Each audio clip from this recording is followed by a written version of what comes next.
Assalamualaikum warahmatullahi wabarakatuh. Nama saya Erki Hamid dari Bekasi. Yang pertama, saya bersyukur bisa hadir di majelis Buya Syakur meskipun Mana orangnya mana? Oh, nggak kelihatan. Ya, ya, ya. karena memang sebelumnya mohon maaf saya bisa tahu kenal majelis ini yakni lewat streaming video YouTube. Dan saya juga berharap mudah-mudahan yang membuat YouTube-nya juga selalu dirahmatin Allah Subhanahu wa taala. Amin, amin, amin. Ada beberapa keunikan yang memang saya lihat di majelis ini. Selain Buya mengajar juga, ini termasuk majelis ahli hisab. Jadi tidak lepas dari asap di sana sini. Mohon maaf sebelumnya saya sedikit menceritakan dulu kronologis kenapa saya hadir tempat ini. Yang jelas memang ada keunikan yang setelah saya banyak melihat video-video Buya ini menjelaskan, mengajarkan dengan cara mencontohkan sesuatu atau beranalogi. Dulu mungkin saya masih teringat dengan almarhum Dr. Kiai Haji Idam Holid yang beliau pun menyampaikan dengan cara mencontohkan sesuatu sehingga menjadi satu hal pemahaman yang mudah untuk para jamaah. Lalu yang ingin saya munculkan adalah ketika seseorang berpikir dengan akal pikirannya, apa bedanya menuhankan akal pikiran dan akal pikiran yang bertuhan? Karena khawatir ketika akal pikiran kita mempengaruhi orang banyak, kemudian itu menjadi sebuah kesalahan. Nah ini bagaimana? Lalu yang kedua, tadi saya baru mendengar Buya menjelaskan soleh itu adalah profesional. Ya kan? Salah satunya mana yang profesional? Salah satunya ketika Buya sudah meneliti kurang lebih 20 kata soleh itu. Lalu bolehkah ketika saya mengatakan ketika Buya sering mendoakan wadakhilni, masukkan saya birahmatika fi ibadikas solihin, dengan orang-orang yang profesional juga. Mungkin kita di sini nanti akan berkumpul dengan seorang pembuat lampu yang profesional, dengan Thomas Alva Edison, bisa nggak begitu? Dengan pembuat Alexander Graham Bell yang membuat HP, karena mereka adalah orang-orang profesional. Ya. Nah ketika itu juga boleh jugakah dikatakan bahwasanya rahmat Allah itu adalah dekat? Inna rahmatullah qaribun minal muhsinin, dan mereka banyak melakukan kebaikan. Bahkan Mekah sendiri pun orang ibadah, kalau nggak ada Thomas Alva Edison mereka kegelapan, nggak punya lampu. Artinya kebaikan-kebaikan mereka itu mereka mendapat rahmat dari Allah atau dari yang lain. Nah sehingga bolehkah ketika saya bilang Thomas Alva Edison rahimahullah, bolehkah saya bilang Alexander Graham Bell rahimahullah? Enggak, ini pandangan Buya bagaimana? Karena selama ini mohon maaf juga tanggapan seputar yang ada ketika saya dibilang gitu, saya dikatakan Anda membebaskan seluruh pemahaman. Artinya agama-agama yang ada ini dianggap sama.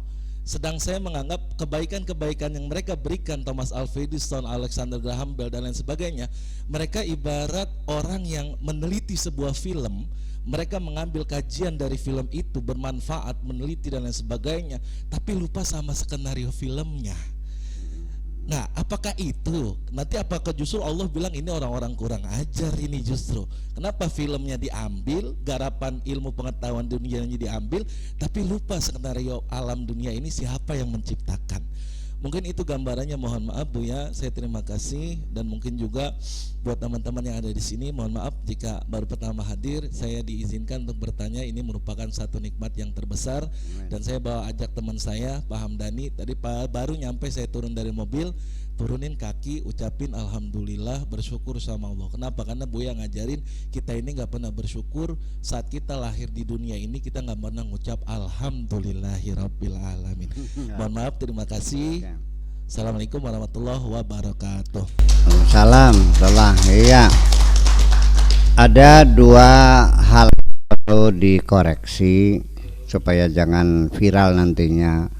Saya tidak pernah mengatakan agama itu sama. Tolong di tanda kutip atau garis bawah lah. Saya tidak pernah mengatakan itu agama itu sama. Saya hanya mengatakan bahwa sorga mutlak di tangan Allah, diberikan kepada siapapun yang Allah kehendaki. Jangan melarang Allah untuk memberikan sorga kepada non-muslim. Memangnya kamu siapa? Jangan melarang Allah untuk mengampuni siapapun. Itu hak mutlak Allah mengampuni siapapun. Innaka tu'adzibu man tasya wa taghfiru man tasya. Beda. Kalau saya mengatakan agama sama, nanti beda ceritanya. Agama tidak sama, tetapi Tuhanku adalah yang mutlak, tidak terikat dengan hukum kausalita dan tidak terikat dengan hukum syariat sekalipun, karena dia syariat. Dan dia tidak terikat dengan hukum kausalita karena dia prima causa. Itu. Jadi kalau Anda bertuhan tapi yang terbatas, berarti beda Tuhannya dengan saya. Tuhan saya apapun bisa. Kalau Anda meyakini Tuhannya ada yang tidak bisa, berarti beda. Iya. Bukan beda agama, tapi beda Tuhan. Tuhan Anda tidak bisa mengampuni orang non-muslim. Kalau saya meyakini Allah mengampuni siapapun. Iya. Udah paham? Jadi sorga milik siapa? Untuk siapa? Ya silakan nanya Allah dong. Ya kan begitu. Allah itu mutlak. Wallahu fa'alul lima yurid. Yaf'alu ma yasha. La yus'alu amma yaf'alu wa hum yus'alun. Tidak boleh kita bertanya kepada Allah, kenapa kau lakukan ini? Nggak boleh. Karena semau gue Allah nih. Sekarepe. Iya. Apapun Allah berbuat sekehendaknya karena dia mutlak. Allah memberikan hidayah siapapun, nggak ada urusan. Sekalipun paman Nabi sendiri Allah tidak berikan hidayah, ya tidak. Percaya enggak? Perlu saya buktikan bahwa Allah memberikan hidayah kepada siapapun. Orang Arab melihat kemukjizatan Nabi dengan mata kepalanya sendiri, tapi tetap tidak percaya, betul? Kita pernah ketemu enggak? Tapi percaya. Dasarnya apa? Tidak berdasar Anda percaya, hanya katanya kan. Iya, katanya. Lah ya itu persoalannya. Ketemu juga enggak. Andai kan Nabi juga datang sini lalu dia berpidato, pahamkah kamunya? Enggak. Di sana makannya roti, sini makannya nasi, sana makannya keju, sini makannya sambal terasi. Itu. Ya. Jadi artinya tidak ada urusan. Nggak ada urusan. Ya, jangan membatasi Allah harus tunduk dengan hukum kausalita. Tidak. Allah masih artinya kemukjizatan yang ditampilkan oleh Allah di sini untuk pelajaran bagi kita bahwa Allah tidak terikat dengan hukum kausalita, bahwa Allah bisa menghentikan berlakunya hukum alam. Iya kan? Sampai sekarang dan akan selalu begitu. Kemudian apa lagi tadi itu? Oh iya, kesolehan. Saya mau bertanya, ada enggak sesuatu yang dinilai oleh manusia soleh tapi Allah enggak suka? Ada enggak? Ada. Makanya Nabi Sulaiman sendiri ketika berdoa, berilah aku kekuatan supaya bisa melakukan kesalehan yang engkau ridhoi. Kalau tidak, enggak usah. Wa an a'mala sholihan tardah. Apa beratnya kamu mengatakan mereka soleh? Kok angel banget sih? Atau memang soleh itu monopoli Anda? Itu persoalan besar. Kemudian mau disebut rahimahullah juga silahkan. Itu kan persoalannya public opini yang menentukan. Ya kan begitu. Apa sih maknanya rahimahullah? Semoga dirahmati oleh Allah. Kita boleh enggak mendoakan non muslim semoga mendapat rahmat Allah? Boleh enggak?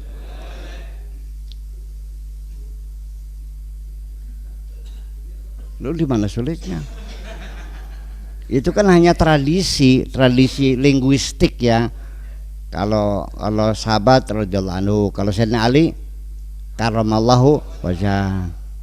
Kalau Nabi sallallahu alaihi, kalau Gusti Allah subhanahu, seperti itu tradisi aja. Iya kan?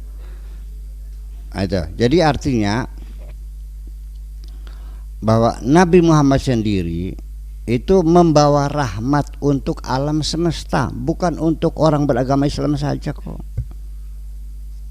Wa ma arsalnaka illa rahmatan lil alamin. Alam itu orang Islam itu enggak kok.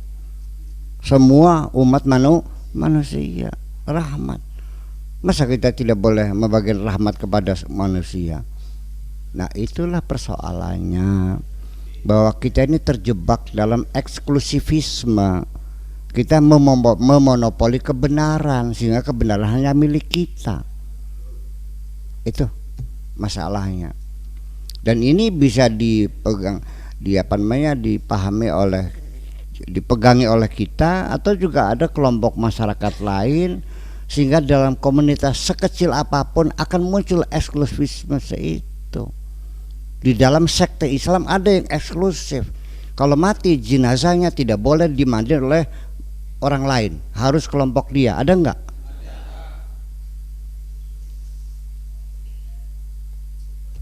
Kawin pun tidak boleh dengan kelompok lain, harus dengan kelompoknya. Ada. Terus ya sudah, Anda jangan marah. Biarin aja, siapa sulitnya sih? Itu hak mereka kok.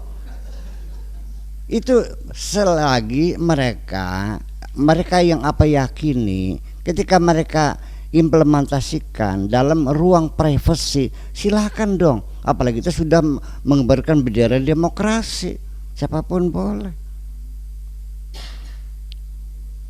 Pertanyaan terakhir bagi saya, apakah Anda berkewajiban untuk mengislamkan seluruh umat manusia?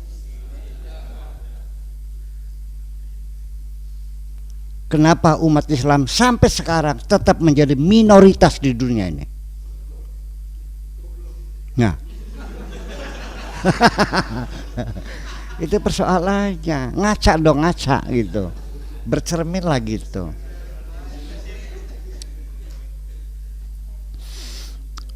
Lalu artinya bahwa kenapa kita tidak mau mengakui kesalehan orang lain? Karena dikiranya kata soleh itu secara eksklusif hanya dipakai sebagai terma yang berlaku dalam agama kita. Orang lain tidak boleh menggunakan kata soleh.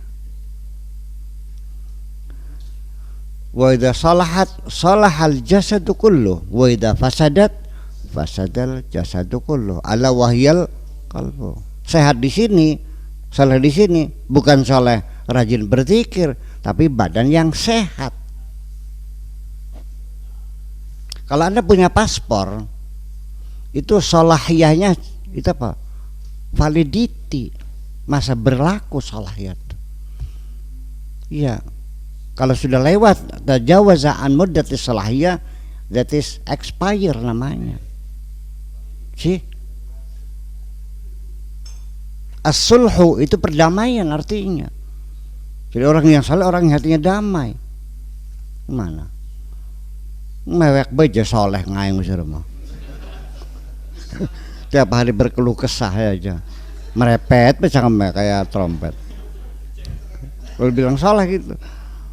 Nah, jadi kata-kata itu liar ya, soal itu sangat umum sekali. Jadi kita dalam membangun terminologi membatasi. Beginilah, saya tidak menyalahkan ya, tetapi memang orang Islam zaman dahulu itu ketika mendefinisikan terma-terma agama itu akurasinya sangat rendah sekali. Betul. Dan Anda jangan memegang definisi yang dibuat oleh mereka. Ini menjadi kacau soalnya. Iya, yuk kita bikin definisi yang baru lagi gitu. Ini saya program ini tadinya didukung oleh Gus Dur, cuma sudah siap gitu. Cuman saya pulang akhirnya dasar kunyuk. Udah dukung-dukung malah pergi gitu. Iya, so saya mesti pulang kampung juga sih. Dari sabar, takwa, Islam. Islam saja definisinya apa Islam itu? Iya kan? Yuk kita baca Islam. Orang Arab datang pada Nabi wa qalu amanna, ya kan? Mereka katakan kami beriman. Tapi begitu itu datang instruksi dari Allah, katakan kepada mereka, hai Muhammad, jangan mengatakan kami telah beriman, tapi katakan kami telah berislam. Alasannya apa? Karena iman belum masuk ke dalam hati mereka. Bal qulu aslamna walamma yadkhulil imanu fi qulubihim. Katakan kami telah berislam karena iman belum masuk. Berarti lebih tinggi mana iman dengan Islam?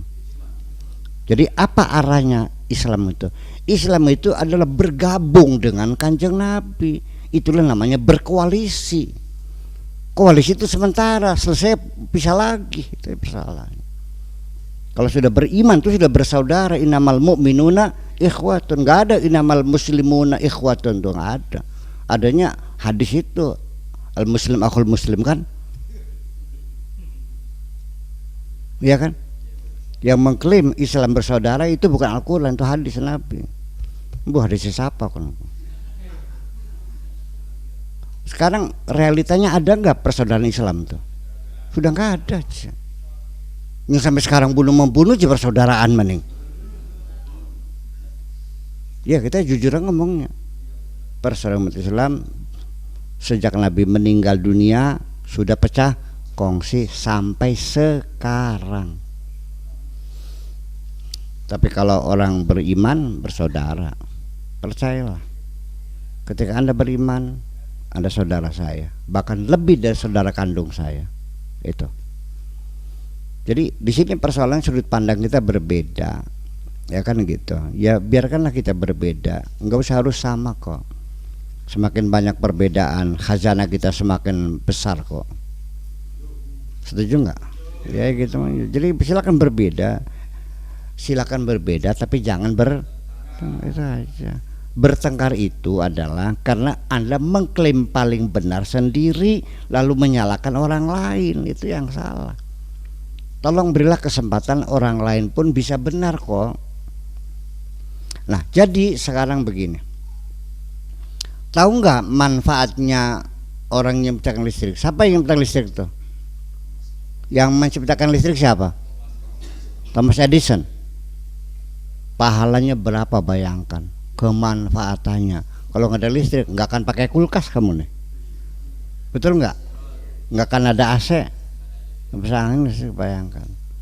Bayangkan kalau dihitung, kenapa yang menemukan bukan orang Islam?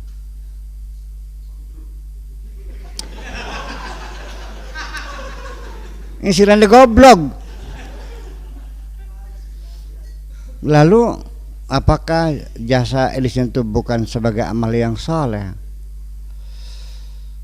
Ya itulah yang jadi persoalan, bahwa kita ini kadang-kadang begini ya. Ada orang punya kelebihan, ya kan? Lebih pintar, lebih kaya, lebih soleh, lebih baik lah, lebih bertakwa. Ketika orang itu tidak mau mengakui kelebihan orang lain, sombong nggak? Seperti siapa? Iblis. Malaikat melihat bahwa Adam ini canggih. Ketika ditanya, wahai malaikat, ambiuni bi asma'i haula'i in kuntum sadiqin. Malaikat coba sebutin apa ini? Longo. Ini apa? Duka. Ya, tenyaho. Ya, tengartos.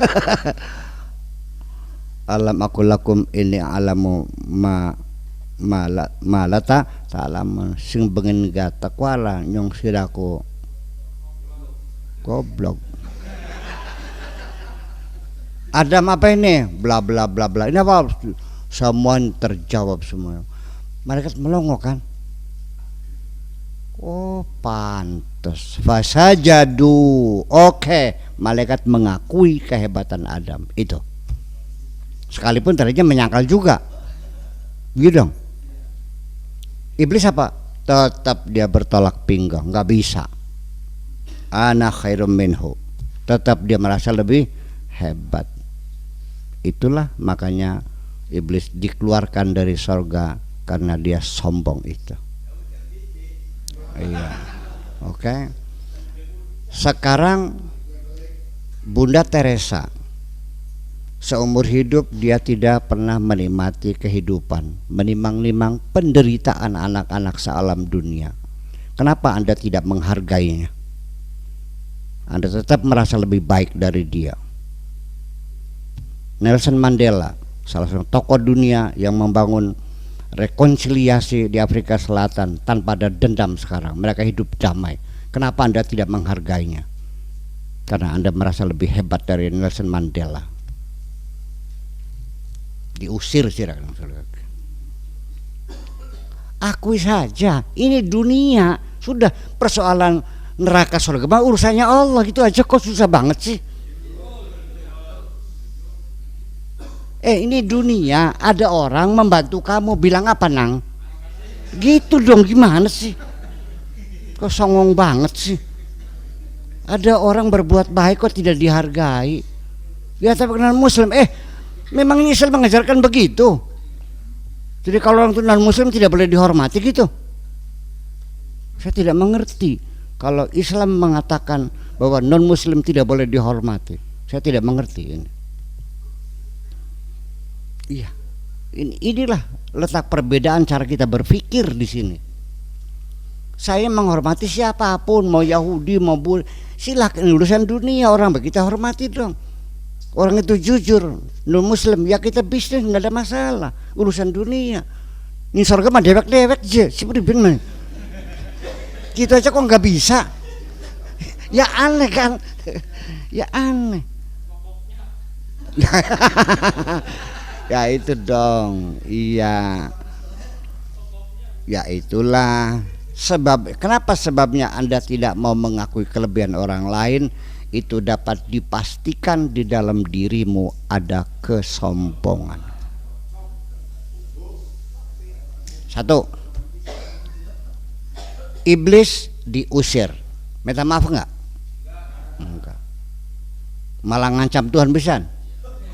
Betul enggak? Orang sombong tidak pernah mengaku bersalah. Orang Islam ngaku bersalah enggak? Berarti sombong enggak? Diusir kamu nih.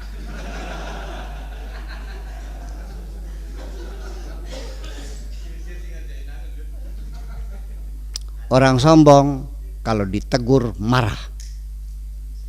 Betul enggak? Orang Islam kalau ditegur marah enggak? Jadi sombong enggak? Diusir lagi. Selesai semuanya itu. Saya sudah berulang-ulang mengkaji masalah psikologi kesombongan. Ada semua pada diri kita ini. Segeralah bertobat kepada Allah. Saya juga Muslim. Saya juga beriman. Saya tidak punya benci kebencian kepada siapapun, apalagi kepada agama lain. Siapapun yang berbuat baik saya hormati kok. Saya tidak melihat agamamu apa, tidak melihat sukumu apa, saya tidak melihat warna kulitmu apa. Saya melihat engkau adalah hamba Allah, sama seperti saya juga. Setuju nggak begini? Nah kira-kira kalau semua orang pikirannya begini semua, ada pertengkaran nggak kira-kira? Nggak ada saja.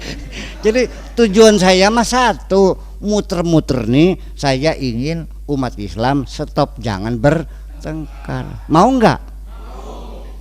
Percaya? Enggak. Kemudian yang melarang kita bertengkar bukan saya, Allah yang melarang. Wala tafarraqu. Kalau kamu nurut sama Allah, kalau kamu bangkang sama Allah. Saya emang gak ada urusan. Susah banget sih. Enak gak ngomong gini nih? Ya udah. Enak tukaran, enak kelonan. Apa enak bertengkar, apa enak berpelukan? Cerdas. Ya kan enak, nyaman hidup ini. Salah satu pintu gerbang iblis masuk ke dalam dirimu adalah pada saat engkau sedang bertengkar. Terbuka pintu itu. Sudah bertahun-tahun ngusir iblisnya dari diri kita yang sudah keluar, dia nongkrong nunggu kapan bertengkarnya. Begitu bertengkar selep masuk lagi. Wadah, itulah di pola. Kalau sudah bertengkar, semua niat jahat mau muncul dalam pikiranmu. Ya. Dendam, membunuh, mau ngeracun, mau mitnah, segala macam. Tutuplah rapat-rapat dirimu. Jangan berikan kesempatan iblis masuk lagi.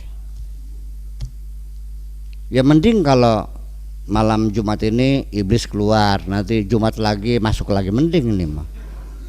Ini kadang-kadang begitu masuk 3 tahun gak keluar-keluarnya gitu. Ya Allah ya Rabbi, kira-kira. Saya kira belum bisa terjawab seluruhnya ya. Kira-kira cukup begitu jawabannya. Oke, ya, assalamualaikum.